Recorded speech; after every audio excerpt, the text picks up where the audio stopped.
பிரச்சாரத்துல ஆறாவரம் இல்லைங்க, எப்போதுமே நம்மளோட ஆறாவரத்துல தான் நம்மளோட பிரச்சாரமே. இன்னைக்கு நடந்த தஞ்சை நிர்வாகிகள் சந்திப்பு நிகழ்ச்சி பற்றி வாங்க பார்க்கலாம். ஃபர்ஸ்ட் ஆஃப் ஆல் பொன்வளையும் பூமிக்கு பச்சை துண்டை போட்டு நம்ம தளபதி வந்தது தொண்டர்களுக்கு தளராத உற்சாகத்தை கொடுத்துச்சு. இந்த கூட்டத்துல ஒரு தொண்டர் வந்து தளபதி சங்கீதாவோட ஒரு ஃப்ரேம் எடுத்துட்டு வந்தாங்க. அது பார்க்கிறதுக்கு ரொம்பவே சந்தோஷமா இருந்துச்சு. தேங்க்யூ. சென்சிட்டிவான சென்டிமெண்ட் அது. சென்சிட்டிவான சென்டிமெண்ட். ஓகே, இப்போ நம்ம ஸ்பீச்சுக்கு வருவோம். ஃபர்ஸ்ட் ஆஃப் ஆல் இன்ட்ரோடக்ஷனுக்கு நம்ம ராஜ்மோகன் அடிச்சுக்க ஆளே கிடையாது. தஞ்சாவூர் பெரிய கோயில் கோபுரம் உலக அதிசயம். செகண்டா மத்திய மாவட்ட கழக செயலாளர் ரா விஜய் சரவணன் அவர்கள் ஒரு எனர்ஜியோட பேசியிருந்தாங்க. காவிரி டெல்டா இனி தளபதியின் கோட்டை என்பது நிரூபிக்கப்படும். மூணாவதா முன்னாள் விவசாயத்துறை அமைச்சர் கோபா கிருஷ்ணன் அவர்கள் தளபதிக்கு ஒரு ஹைப் லெவல்ல பேசியிருந்தாரு. புரட்சி தலைவர் எம்ஜிஆர் உடைய விசுவாசியாக இருந்திருந்தால் இன்றைக்கு திராவிட முன்னேற்ற கழகத்திலே ஐக்கியமாக இருக்க மாட்டார்கள். அடுத்து நம்ம தளபதி வழக்கம் போல இல்லாம வழக்கத்தை தாண்டி திமுகவை சும்மா துவம்சம் பண்ணிட்டாரு.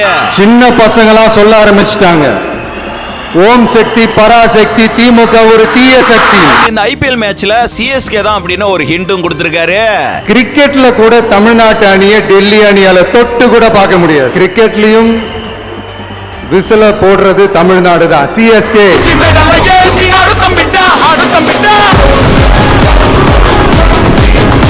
எனக்கும் என்னோட மக்களுக்கும் நடுவுல யாருமே அவதூறு பரப்ப முடியாதுன்னு கொஞ்சம் ஸ்ட்ராங்கா சொல்லியிருந்தாங்க.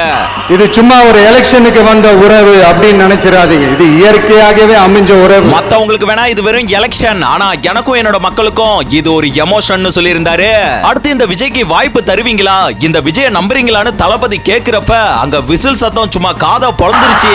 ஒவ்வொரு வீட்லயும் விசில் சத்தம் கேட்கும் தானே. அடுத்த ஜென்மம்னு ஒண்ணு இருந்தா விவசாய குடும்பத்துல தான் பிறப்பான் அப்படின்னு நம்ம தளபதி அவர்கள் சொன்னது உண்மையிலே நம்ம எல்லாருமே பெருமைப்படக்கூடிய ஒரு விஷயம். அப்புறம் இந்த டெல்டாவுக்கு மத்தவங்கள மாதிரி நான் டால்டா ஊத்தலாம் வரல, விவசாயத்தை பத்தி எனக்கு எதுவும் தெரியலனாலும் அவங்க படுற கஷ்டத்தை தெரியும்னு ஓபனா சொல்லியிருந்தாரு.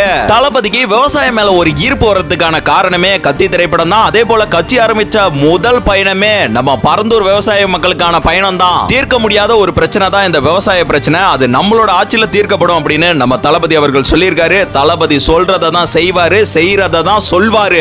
விவசாயி விவசாயி விவசாயி. இதோட கண்டினியூ வீடியோவை அடுத்த வீடியோல அப்படியே உடனே பதிவு பண்றேன். தமிழ்நாடு தான் டிவிகே, டிவிகே தான் தமிழ்நாடு. இதெல்லாம் அனைத்தும் உடைஞ்சி நொறுங்கும், டிவிகே அடிச்சு நொறுக்கும்.